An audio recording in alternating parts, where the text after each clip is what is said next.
Le Souzov Pritchibeyev d'Anton Tchekhov.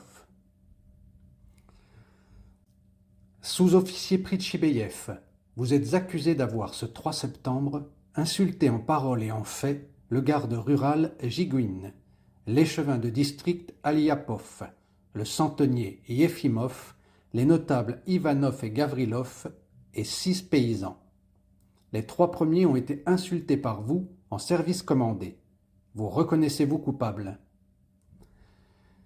Pritchibeyev, vieux Souzov ridé, mal rasé, porte militairement ses mains à la couture de son pantalon et répond d'une voix rauque, étouffée, en martelant chaque mot comme s'il commandait. Votre haute noblesse, monsieur le juge de paix, en conséquence de tous les articles de la loi, il se trouve une raison de certifier toute circonstance par action réciproque. Le coupable, ce n'est pas moi, mais tous les autres. Toute l'affaire est venue, Dieu et son âme, d'un cadavre mort. Je m'en allais, le 3 du mois, tranquillement et noblement avec ma femme, Anfissa, et je vois sur la berge un tas de gens de toutes sortes. De quel droit, demandai-je, ces gens se sont-ils attroupés là? Pourquoi cela? Est-il dit dans la loi que les gens doivent marcher en troupeau? Je crie « Dispersez-vous !» Je me mets à bousculer les gens pour qu'ils rentrent chez eux. J'ordonne aux centeniers de les faire filer. Pardon, vous n'êtes ni le garde rural, ni l'ancien. Est-ce votre affaire de faire circuler les gens? Ce n'est pas son affaire, pas son affaire, crient des voix de différents coins de la salle. Il ne nous laisse pas vivre. Votre noblesse, il y a 15 ans que nous le supportons. Depuis qu'il est de retour du service, c'est à s'enfuir du village. Il nous a tous mis à bout.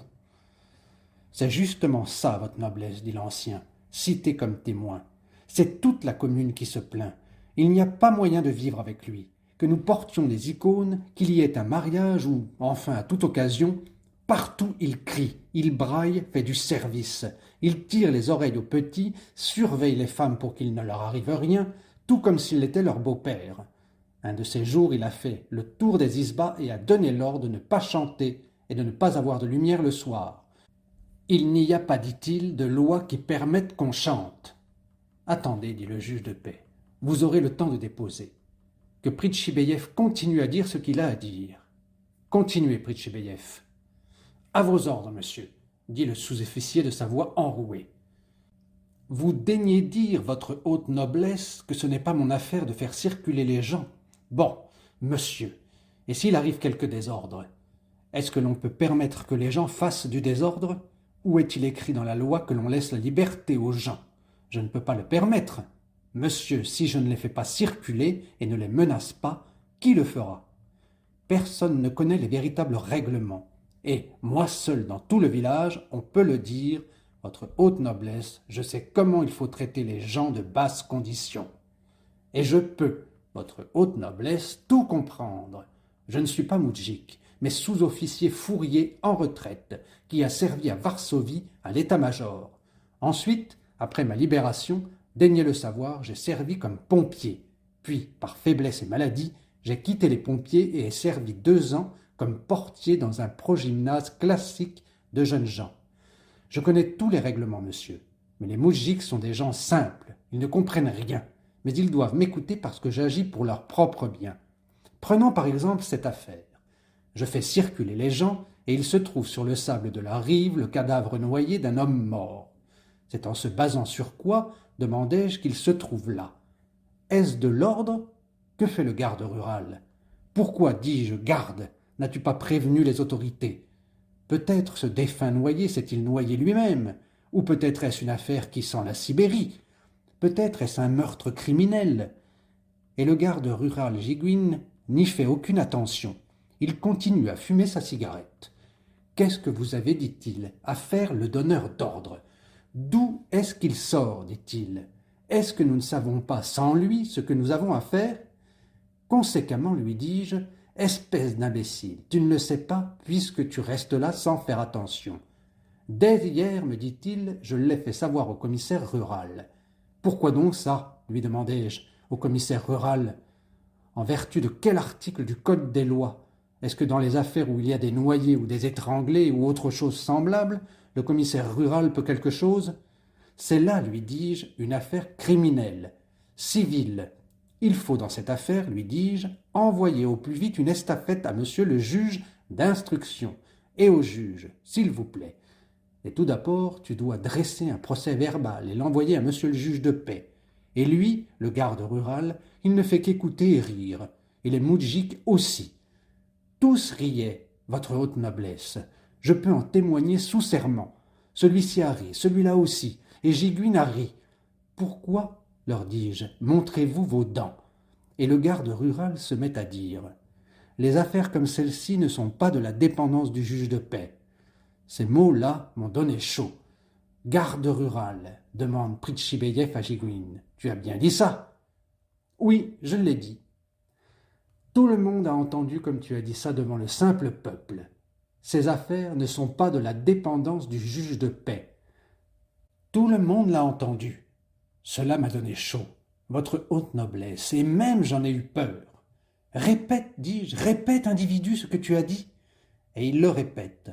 Moi, je me jette sur lui. Comment, dis-je, oses-tu t'exprimer ainsi au sujet de monsieur le juge de paix? Tu es garde rural, et tu vas contre l'autorité? Hein? Sais-tu, lui dis-je, que pour de pareilles paroles, monsieur le juge de paix peut, s'il le veut, t'envoyer à la direction de la gendarmerie du gouvernement pour conduite suspecte? Oui, sais-tu, dis-je, où monsieur le juge de paix peut t'envoyer pour de pareilles paroles politiques? Et l'échevin se met à dire « Le juge de paix ne peut rien au-delà de ses limites. Seules les petites affaires sont de sa dépendance. » Lui aussi l'a dit. Tous l'ont entendu.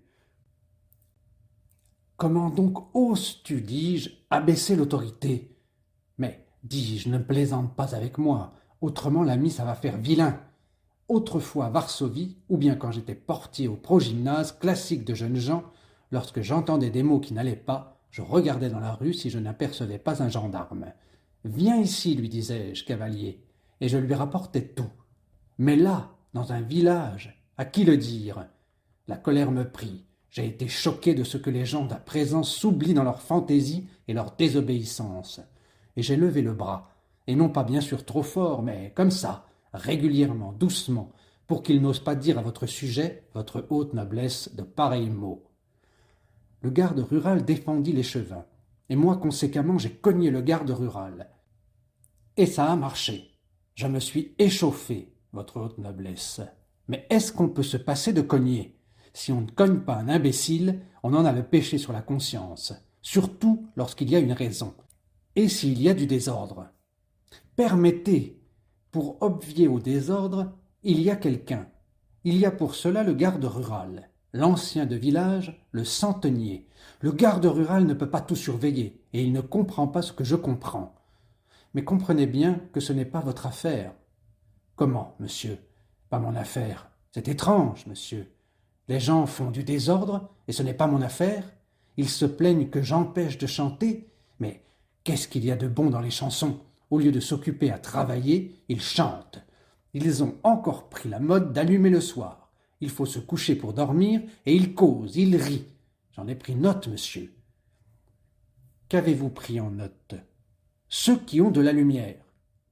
Pritchibeyev tire de sa poche un papier graisseux, ajuste ses lunettes et lit. Paysans qui allument le soir, Ivan Prokhorov, Sava Mikoforov, Piotr Pietrov, la femme du soldat, Choutrova, veuve qui vit en dérèglement prohibé avec Semyon Kislov. Ignat Zvertchok s'occupe de sorcellerie, et sa femme Mavra est une sorcière qui va la nuit traire les vaches des autres. « Il suffit !» déclare le juge de paix, et il commence à interroger les témoins. Le sous-officier Pritchibeyev relève ses lunettes sur son front et regarde avec étonnement le juge de paix qui n'est évidemment pas de son côté. Ses yeux saillants brillent, son nez devient rouge vif. Il regarde le juge de paix, les témoins. Il ne peut pas comprendre pourquoi le juge de paix est si ému et pourquoi de tous les coins de la salle on entend tantôt des murmures, tantôt des rires étouffés. Le verdict est également incompréhensible pour lui. 1 mois de prison. Pourquoi ça, dit-il, ouvrant les bras sans comprendre? Par quelle loi? Il est clair pour lui que le monde a changé et qu'il n'est plus possible d'y vivre. Des pensées sombres, déprimantes l'envahissent. Mais sorti de la salle, et voyant les moudjiks qui s'assemblent et parlent de quelque chose, il met par une habitude qu'il ne peut vaincre les mains au long de la couture de son pantalon et crie d'une voix enrouée, furieuse. « Gens, circulez! Ne vous attroupez pas! Rentrez chez vous !